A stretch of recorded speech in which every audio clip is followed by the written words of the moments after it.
Fans de photos, bienvenue sur Déclencheur Mini.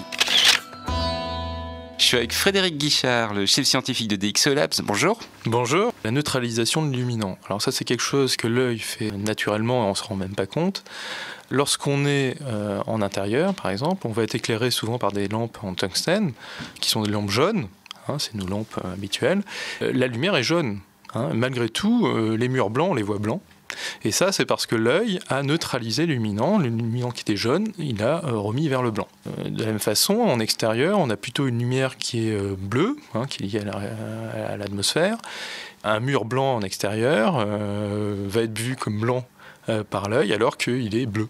Et il reflète le ciel. C'est quelque chose qu'on voit très bien le soir, je trouve, quand tu as le soleil qui se couche, tu regardes les maisons, effectivement, tu vois qu'elles sont jaunes et le ciel n'est pas encore... Enfin, le reste, la rue n'est pas encore ça, c'est un petit peu ça dont tu parles. Effectivement, l'adaptation chromatique qui est faite par l'œil est faite dans des situations les plus communes que rencontre l'œil, donc typiquement en intérieur, en extérieur, mais les situations un peu intermédiaires, comme les couchers de soleil... ou des situations de lumière un peu fluo bizarre qu'on aurait dans les discothèques par exemple, l'œil ne fait pas cette adaptation puisqu'il n'est pas habitué à ça. Donc là on voit des couleurs, on voit par exemple les maisons deviennent rougeâtres ou on voit des murs verts dans les discothèques. Okay. Donc cette adaptation chromatique elle se fait seulement dans les situations les plus classiques, mais normalement elle se fait naturellement. Et pour l'appareil va devoir la faire. Pourquoi ? Parce que lorsqu'il va restituer l'image va être observée par l'œil, non pas dans son environnement d'illumination dans lequel l'image a été prise, mais dans l'environnement d'illumination dans lequel on regarde l'image. Et donc l'œil fait son adaptation chromatique à l'environnement, par exemple dans le bureau ou à la maison quand on regarde l'écran, et non pas vis-à-vis de la lumière qui avait lieu lors de la prise de vue.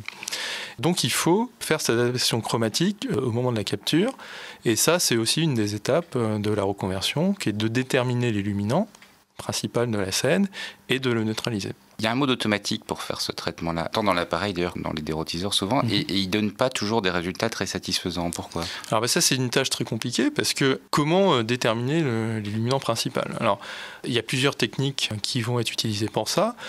Alors la technique la plus basique, c'est de dire qu'en moyenne le monde est gris.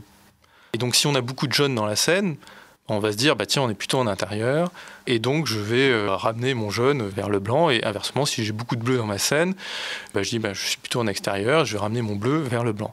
Alors ça a une limite. Si je regarde une peinture complètement bleue, et que je prends la photo de cette peinture bleue, je peux croire que en fait, je suis en extérieur, et que ce bleu est en fait gris. Et donc les algorithmes, disons classiques, peuvent être trompés par le contenu de la scène, etc. Ce qu'il faut voir, c'est que contrairement à l'œil a un contexte, alors que l'appareil photo n'a que la partie d'image qu'il a capturée. Il n'a pas le contexte environnement, alors que l'homme sait quand il est en extérieur, et de toute façon même non consciente, il y a toute une série d'informations qui vont participer à cette adaptation chromatique. Donc de fait, il n'y a pas d'algorithme miracle sur le sujet, et tous les automatismes peuvent se planter dans certaines situations. Néanmoins, aujourd'hui, c'est quand même des technologies qui fonctionnent dans la plupart des cas. Donc on va peut-être dire dans 90% des cas, on aura une adaptation chromatique faite par l'appareil ou par les logiciels fiables, et il y a un certain nombre de cas où il faudra retravailler à la main parce que l'automatisme sera trompé. Frédéric, merci d'avoir répondu à l'invitation, et au revoir. Benoît, je te remercie aussi. Au revoir à tout le monde. Déclencheur Mini, la photo comme vous l'avez jamais entendue.